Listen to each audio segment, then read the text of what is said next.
Your Excellency, the President of the Republic of Ghana, Honorable Ministers of State, His Eminence, the Chief Imam, my brothers Togo Sri and the Government Chair who are here present as governors,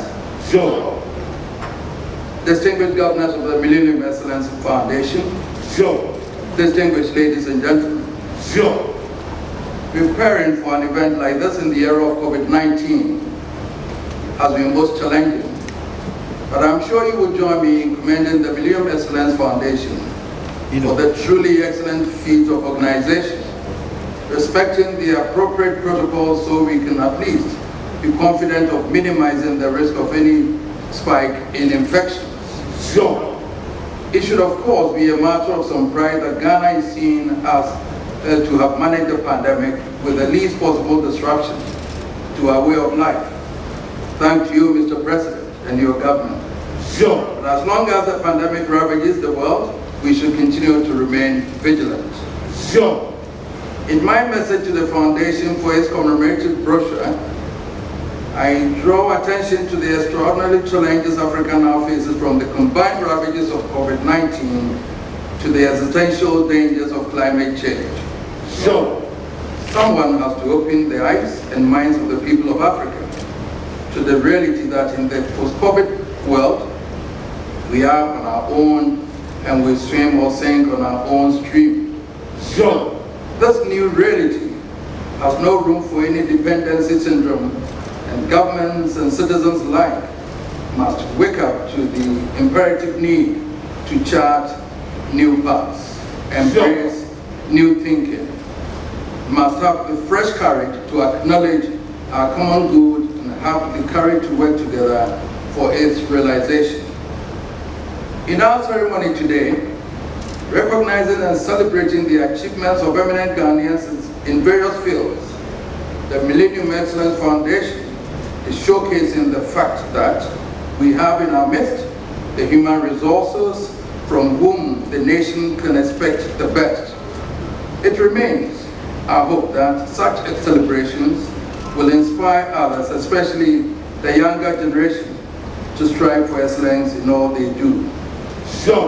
But the most important for me today is the enlightened choice of the Millennium Excellence Foundation in according the President and also the Honorable Speaker, who unfortunately could not be here today because of a seizure that he had, because he was on his way here and he had to go back. But in according the two highest awards to the most important political figures in the nation, I can assure you that this is not just pandering to political influence. Not only are the two awards more eminently merited, the timing is profound. Nananom, ladies and gentlemen, cast your eyes around Africa and what picture do you see? Protected by God from COVID, but ravaged by politics and from east to west, north to south. At a time of extraordinary challenges, our people are pouring fuel on fire in their homelands. Sure. No doubt, Ghana has a legion of problems. But by the grace of God, we have every reason to be thankful for peace in our land. And I pray with all heart, let no one, man or woman, young or old, politician or whatever, put at risk the sacred peace we have enjoyed for decades. Sure. Sure. This is a plea addressed to the nation, to every citizen in city and town and in every village or hamlet. But it begins with the two mighty figures, unfortunately the speaker is not here, who we honor today. For the first time in our history, we have leaders from opposing parties leading the executive and legislature. Many see this as a natural prescription for chaos and ineffectual governance. I see it as an opportunity for statesmanship, for rational interchange of ideas, for the cultivation of the spirit of compromise, which has been the crucial missing element in our political discourse. Sure. Now and again, I have expressed deep regret at our failure to take account of our traditional governance on the evolution of our new states. If we did, we would realize that as the chiefs who make up a traditional council or who constitute the chief's court, they come from very diverse viewpoints. The views represented are often as diverse and contentious as may be heard in your political forum. And yet, the system allows for them to be heard and for a consensus to be arrived as to which everyone is bound. We look to our President, the Right Honorable Speaker, to give us a fresh start in parliamentary governance, in which the legislature is able to hold the executive to account without being obstructive to the execution of its electoral mandate. And we look further to our political leaders to inspire a new approach to politics that removes any unconscious threats to our peace. Your Excellency the President, we've been at this political game for some decades now, and it's right we analyze the things that work for good and those that don't. Sure. There's no pride in continuing to repeat the errors of the past. There's no wisdom in following the road to disaster. St. Paul says, when I was a child, I spoke like a child. I understood as a child. When I became a man, I put away childish things. When we were in the formative years of our political journey, we walked in desperation, banged the drums and screamed Aluta. After so many decades of independence and democratic governance, isn't it time for us to say we are now at a place in our journey which calls for less of the drums of war? Sure.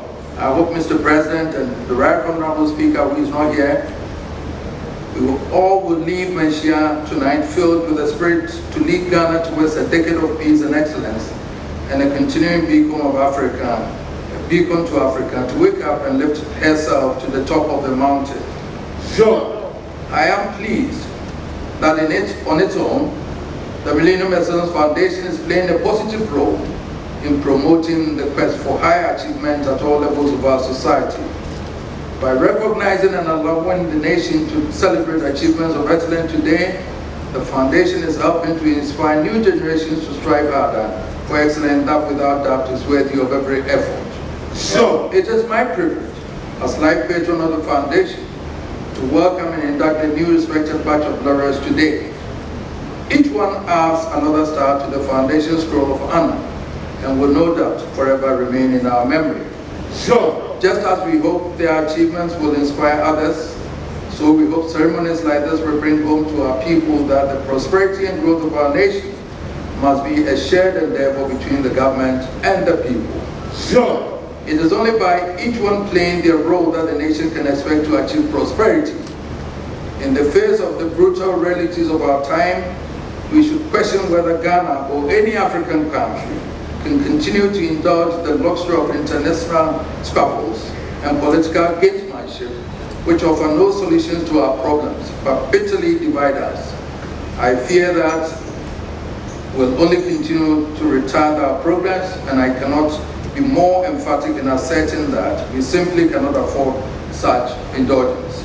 Sure. I hope, therefore, that in celebrating the excellent achievements of today, we shall not forget to inspire a new spirit of cooperation and collaboration, the knowledge that our survival, our prosperity, indeed, the scope for excellence in achievements rests on our willingness to move away from the path of discord and embrace a sense of national cohesion towards development. Sure. Hearty congratulations to you, Mr. President, and all the worthy laurels. Thank you very much. Sure.